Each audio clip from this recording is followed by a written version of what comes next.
Assalamualaikum warahmatullahi wabarakatuh.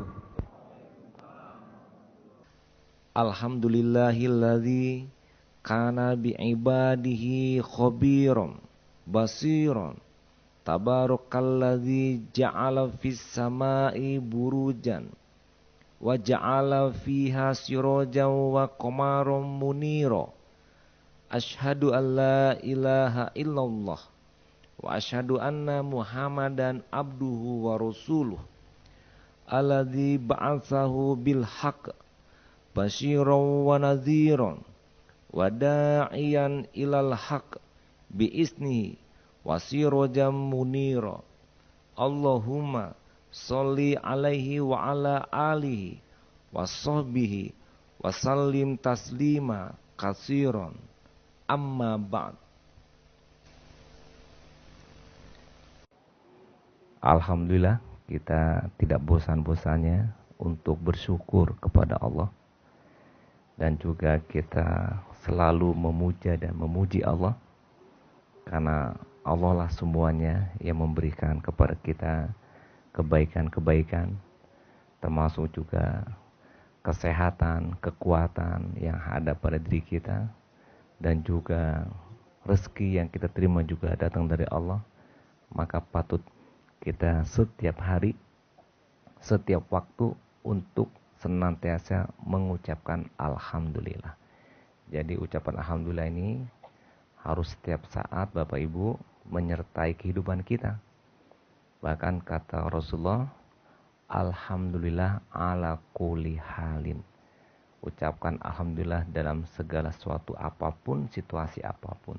Ini membuat kita ingat kepada Allah, dan kita tidak stres, tidak depresi, tidak frustasi, tidak kecewa, tidak ngambek, tidak dendam, apalagi kecewa dan sebagainya. Dan itu semua akan merusakkan hati kita. Tapi itu bisa diselesaikan kalau kita baca Alhamdulillah. Contoh, kok nggak dapat THR?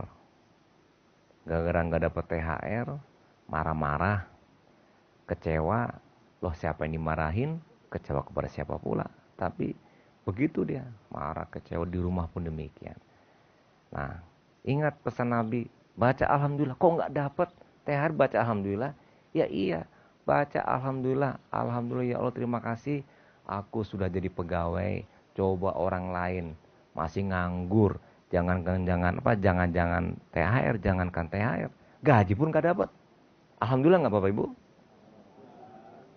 Nah udah Pak, Anda kan nggak usah dikasih THR nggak apa-apa. Jadi nggak usah dikasih THR nggak apa, udah Alhamdulillah. Saya juga heran kok Nabi menyuruh Alhamdulillah apapun situasi kondisinya. Karena memang begitulah yang membuat kita tenang, jiwa kita tentram. Kalau kita nuntut minta sesuatu yang belum ada kebijakan dari angkatan udara, misalnya begitu, terus mau apa kita ngomel, mau apa kita marah? Udah baca aja Alhamdulillah. Kenapa? Alhamdulillah masih bisa hidup. Alhamdulillah masih ada gaji. Oh, THR kecil nggak ada, nggak apa-apa. Orang lain banyak yang belum kerja, orang lain banyak yang gajinya lebih kecil dibanding saya. Nah, kalau udah begitu pasti Alhamdulillah. Nah, oleh karena itu kita ucapkan Alhamdulillah. Kemudian berikutnya tentu salawat salam kepada Nabi kita Muhammad Rasulullah SAW beserta keluarga dan sahabatnya. Nah Bapak Ibu, ini saya ngambil judul sekarang tausiahnya bersatu akan kuat.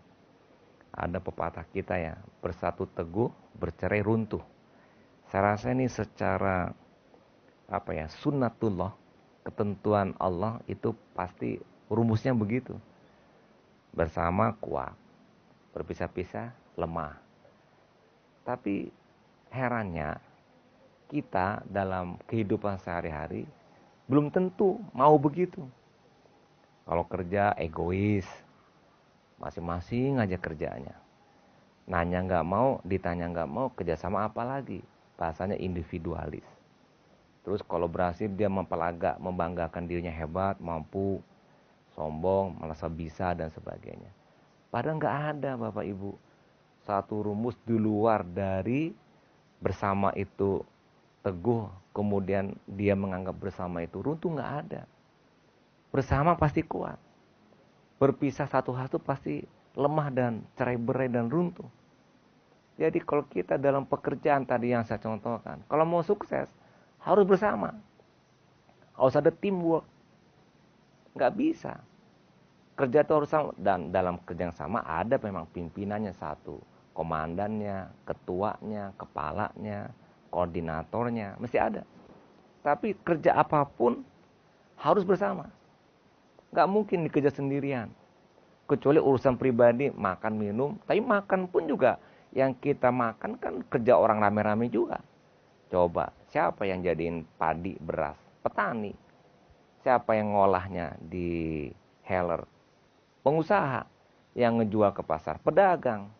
Terus pedagang dibeli oleh pembantu kita di rumah berasnya. Sampai di rumah dimasak. Yang masak mungkin istri atau pembantu atau siapa.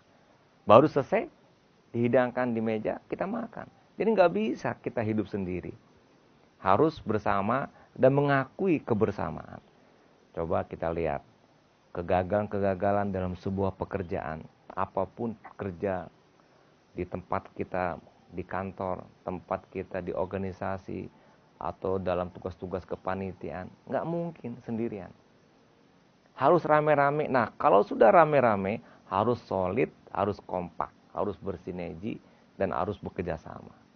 Kalau sama-sama tapi sendiri, ya berarti seperti anak-anak Bapak Ibu. Anak-anak itu rame-rame ngumpul kayak di TK. Tapi dia nggak kerja sama, mesin sendiri aja. Ya kan? Nah, apa kita mau jadi kayak anak-anak begitu? Ngumpul, iya ngumpul. Tapi sendiri. Nah, ini sebagai sesuatu yang saya katakan tadi, sunnatullah. Jadi ketentuan Allah memang demikian. Rumusnya begitu. Sebab akibatnya. Nah, cuman yang perlu kita evaluasi, ada dari kita yang mungkin masih sendirian, tidak mau kerjasama dalam kerja-kerja tim. Atau ada di antara kita merasa hebat dengan dirinya sendiri. Walaupun itu sudah jelas tidak boleh, sombong atau ria, tapi dalam konteks tadi kita katakan hebatnya dia pun pasti karena bersama. Nggak bisa ngaku sendiri hebat. Oleh karena itu, yang hebat cuma Allah. Allahu Akbar. Yang besar, yang hebat Allah. Kita kecil dan kita dapat hebat pun juga dari Allah dan juga karena kebersamaan. Jadi Bapak Ibu, untuk itu dalam Islam, kebersamaan ini diikat dengan ukhuwah Islamiyah.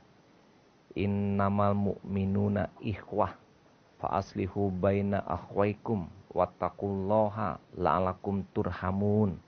Nah, ini menguatkan kita bersama bersatu dengan ukhuwah Islamiyah. Bisa. Di luar itu prinsipnya adalah kebersamaan bisa karena satu kantor. Walaupun kita beda agama, beda suku dan sebagainya. Laki wanita dalam satu kantor harus ada kerjasama. Bersatu, solid, kuat, kokoh begitu. Nah, dalilnya banyak Bapak Ibu. Dalam surat As-Saff juga disebutkan. A'udzubillahi minasyaitonirrajim.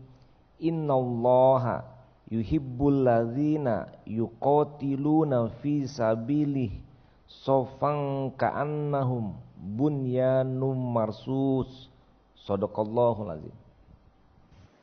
Orang-orang kata Allah berjuang di jalannya dengan bersaf-saf, dengan kompak, dengan bersama-sama. Dan itu seperti bangunan yang teratur, bangunan yang kokoh, yang tersusun baik. Ini Allah menyebut dalam Al-Quran surah As-Saff. Berarti secara prinsip kita disuruh bekerja, berjuang, melakukan kegiatan apapun harus bersama-sama. Kalau bahasa awak di pasamuan, karajo bare di pasamuan jadi ringan. Ya begitu Bapak. Orang-orang adat nenek mama kalau sedang ngobrol, wah ini berat Anda, karajo bareko di pasamuan jadi ringan. Di pasamuan disama-samakan kerjanya. Nah, itulah sunnah yang perlu kita lakukan Bapak Ibu. Termasuk kerja apa saja. Kerja apa saja. Yang tadi saya sebutkan di kantor, kita punya kerjaan. Kemudian di rumah, ngurusin anak apa diserang ke ibu-ibu aja. Nah ini Pak Handaka ya, saya sering memberikan ceramah tentang anak, tentang ibu, atau tentang keluarga, anak dan keluarga. Jadi seminar nih, ya, seminar. Judulnya keluarga yang sakinah, keluarganya mendidik anak, judulnya apalah, pokoknya mengenai masalah keluarga dan anak. Di mana-mana saya datangi seminar, yang hadir perempuan semuanya. Yang hadir perempuan semua, nggak ada laki-laki. Nah sekarang apa yang menjadi pikiran laki-laki ini? Oh, urusan anak, ibu sajalah ngurusin. Oh, ngurusin keluarga, kan ada ibu di rumah. Ini persepsi yang salah. Bahkan salah besar. Tapi itu kenyataan. Kalau udah acara-acara begitu, udah urusannya ibu. Bapaknya ada, saya tanya, mana bapak di rumah? Ngapain lagi nonton bola? Ngapain bapak itu lagi main-main sama temennya di lapau? Kok nggak ikut bu bapaknya? Nggak mau, itu urusan ibu katanya. Jadi bapak ibu nggak boleh, harus kerjasama juga. Kalau mau mantap rumah tangga kita, harus kerjasama. Suami ikut turun tangan ngurusin anak, ibu juga turun tangan ngurusin anak. Bagi tugas, ibu kerjanya apa, bapak kerjanya apa, bagi oleh bapaknya. Insya Allah sukses anaknya. Tapi kalau anaknya disuruh oleh ibu sendiri, nggak bisa. Ada orang yang menyampaikan kepada saya, usia sudah 70-an, dan ada juga yang usia 80-an. Dia bilang begini, Pak Irwan, saya ini menyesal. Dulu waktu saya masih muda, sibuk-sibuk saya dengan kegiatan saya serahkan anak saya kepada istri saya saja. Saya anggap udah selesai dengan istri. Saya cari uang, sibuk kesana kemari. Sekarang saya baru menyesal. Kenapa menyesal? Pertama katanya, anak-anak saya nggak deket sama saya. Dipaksakan deket nggak bisa lagi, susah. Karena sudah tidak terbiasa dekat. Kemudian yang kedua, sikap dan karakter saya kepada anak nggak ada. Padahal saya sukses dalam kehidupan, jadi pejabat negara dan sebagainya. Anaknya gagal semuanya. Kenapa? Karena ibunya memanjakan. Jadi ibu mungkin cenderung memanjakan. Nah, karena ibu berpikir rasional, perasaan dengan emosi. Anaknya minta dikasih, minta lagi rengek-rengek dikasih semuanya oleh ibunya. Karena ibu punya perasaan, oh kasihan. Sehingga jadi manja. Tapi kalau bapaknya, oh nggak bisa. Kamu minta, tadi kamu udah dikasih. Pakai rasional. Sehingga masuk ajaran bapak. Nah kalau bapak nggak ikut membantu mendidik anaknya, anak jadi manja. Gagal hidupnya. Nah bapak ibu, itu contoh kerjasama dalam keluarga. Bahkan mau jadi anak pun juga kerjasama juga kan. Begitu bapak ibu. Nggak mungkin dapat sendiri kan. Kerjasama juga. Memeliharanya kerjasama juga. Dari mulai produksi sampai kepada jadi produknya, sampai kemudian besar produknya, harus di pasamuan. Sama-sama begitu. Ini dalam keluarga. Apalagi RT RW sama juga. Oh, banjir karena gotnya, gotong royong rame-rame. Selesai. Coba kerja sendiri, mungkin berjam-jam capek nggak bersih-bersih. Tapi kata PRT, semua rumah harus beresin depan rumahnya. Got-got depan rumah selesai itu sejam. Karena bersama-sama. Nah, dalam konteks yang lebih luas pun, mengatur negara, mengatur pemerintahan, mengatur pekerjaan, itu juga harus dengan kerjasama. Jadi Bapak Ibu, jadi fisabilis sofang, di jalan Allah dengan soft yang utuh, yang kuat. Begitu kata Allah SWT.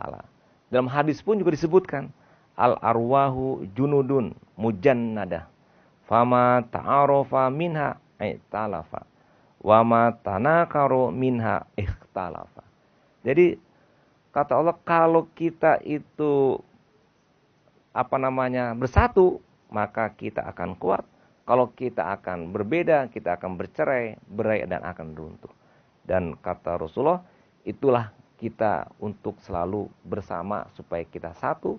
Sehingga apapun pekerjaan, apapun tugas berat Tapi kalau kita kerjakan bersama pasti ringan. Oh Pak, berat sekali kerja ini Pak. Walaupun dengan rame-rame juga nggak bisa. Oke, yang pasti kalau dengan sendiri pasti lebih berat lagi. Tapi kalau sudah rame-rame, seberat apapun jadi ringan. Kenapa? Ada diskusi, ada sharing, ada ngasih pendapat, ada ngasih bantuan ini itu. Coba tanya ke istri saya. Pasti dia katakan ini dibantu oleh suami. Jadi saya, walaupun sibuk jadi gubernur, itu handphone saya setiap saat tahu di mana anak saya yang 10 orang itu Bapak Ibu. Tahu. Minta uang masih sama saya. Dibagi tugas sama istri saya. Awalnya kenapa? Kalau minta ke saya cepat dikasih, minta ke ibu lama. Akhirnya kata anak, Bu, kalau minta uang ke bapak aja, ya udah kaya aja, dia kaya ke saya semua. Akhirnya bagi tugas, saya ngasih uang gitu kan. Pakai BCA Banking, ada yang di UI, ada yang di PB, ada yang di London lagi ngambil S2, ada yang di ITB. Nah saya kirim kalau perlu untuk jajan. Terus kemana pergi izin sama saya. Kalau misalnya perlu ibu baru ke ibunya. Nah ibu juga sama bagi tugas. Jadi kalau enggak gimana coba bayangin. Tapi kalau kita jalani kehidupannya dengan bersama, insya Allah mudah-mudahan tidak ada satupun yang berat. Tidak ada. Karena Allah membantu kita. Apalagi kalau kita mendekatkan diri kita kepada Allah, sehingga kita menjadi orang yang bertakwa, maka urusan berat jadi ringan. Wa may yattaqillaha yaj'alahu min amrihi yusra. Kalau kita ada pekerjaan diringankan oleh Allah, ringan. Kalau ada kesulitan diringankan, dimudahkan. Ada masalah diberikan jalan keluar oleh Allah. Wa may yattaqillaha yaj'alahu makhraja. Ada jalan keluar. Jadi kalau kita serius, sungguh-sungguh bersama ngurusin apapun pekerjaan, tidak ada yang berat dan semuanya ujungnya sukses. Insya Allah, cobalah oleh Bapak dan Ibu. Tapi kalau kita sendiri-sendiri, kita malas dan tidak sungguh-sungguh, ujungnya gagal, cerai-berai dan runtuh. Tapi kalau kita bersama, pasti bisa. Jadi begitulah Bapak Ibu, karena waktu juga, saya cukupkan sampai di sini. Semoga kita marilah bekerja sama. Dan selain itu saya tambahkan, Allah pun memberikan rahmat Bapak Ibu. Dengan kita bersama-sama itu. La'alakum turhamun. Jadi bersama itu Allah berikan rahmat dan banyak kebaikan-kebaikan yang kita terima. Dengan kita selalu mempertahankan kebersamaan. Kebersamaan ini sesama manusia. Kebersamaan juga dengan agama dan sebagainya. Tetap kita harus satu untuk menyongsong apapun yang kita kerjakan. Terima kasih dan mohon maaf kalau ada yang salah. Bila taufik wal hidayah. Wassalamualaikum warahmatullahi wabarakatuh.